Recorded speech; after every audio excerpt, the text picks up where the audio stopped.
रामचंद्र जी का रथ दक्षिण की ओर चला और सवेरा होते होते काफ़ी दूर निकल गया।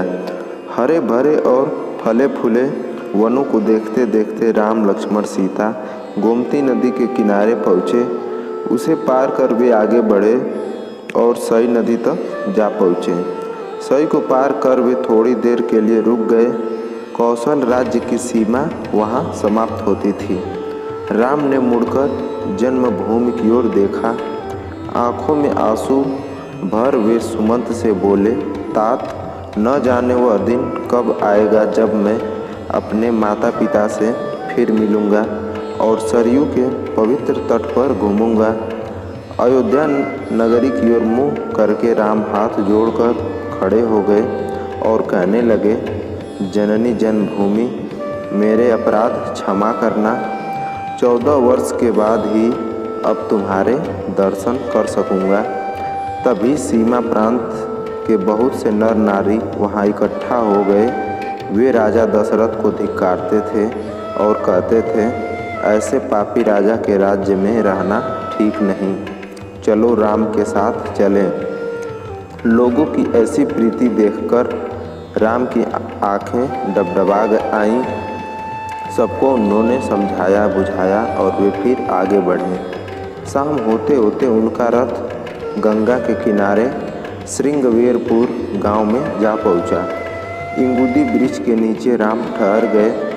श्रृंगवेरपुर में निषादों का राजा गु रहता था। राम के आने की खबर पाकर वह स्वागत के लिए आया। उसके साथ अनेक बंधु बांधव और सेवक भी थे।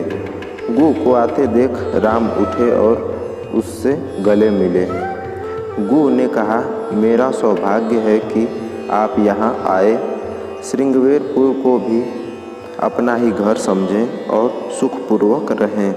श्री राम ने जब अपने वनवास की बात बताई तो उसको बहुत दुख हुआ।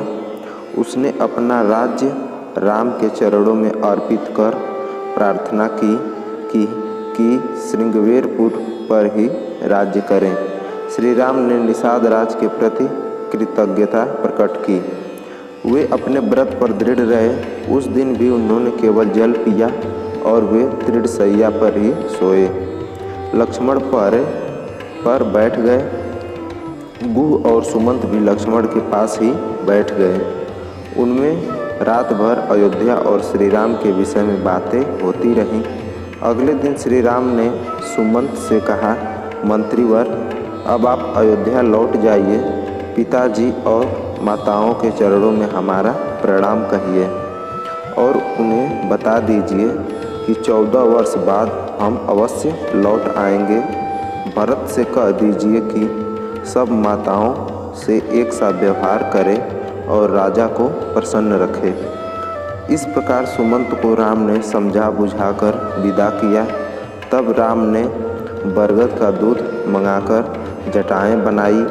गु से विदा लेकर वे सीता और लक्ष्मण के साथ नाव में बैठे और गंगा पार कर वत्स देश में पहुँचे। आगे आगे लक्ष्मण, बीच में सीता और सबके पीछे राम। इस क्रम में वह दुर्गम मार्गों पर चलते हुए आगे बढ़े। शाम को फिर एक पेड़ के नीचे ठहर गए।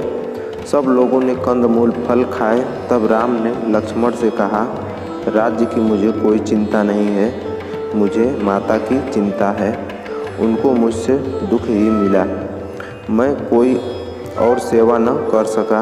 लक्ष्मण, तुम सवेरा होते ही अयोध्या लौट जाओ और माता कौशल्या और माता सुमित्रा की देखभाल करो। लक्ष्मण ने बड़ी देर तक राम को समझा बुझाकर ढाढ़स बंधाया। सीता राम के सो जाने पर लक्ष्मण पहरे पर बैठ गए। अगले दिन वे फिर चले और गंगा यमुना के संगम पर महर्षि भरद्वाज के आश्रम में पहुँचे। भरद्वाज ने उनको आदरपूर्वक ठहराया। अगले दिन भरद्वाज से विदा लेकर राम, लक्ष्मण और सीता आगे बढ़े। यमुना नदी पर पार कर 2 दिन की यात्रा के बाद वे चित्रकूट जा पहुँचे। चित्रकूट के हरे भरे पर्वत राम को बड़े अच्छे लगे।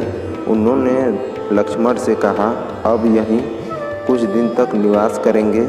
लक्ष्मण ने मंदाकिनी नदी के किनारे एक सुंदर पर्णकुटी बना दी।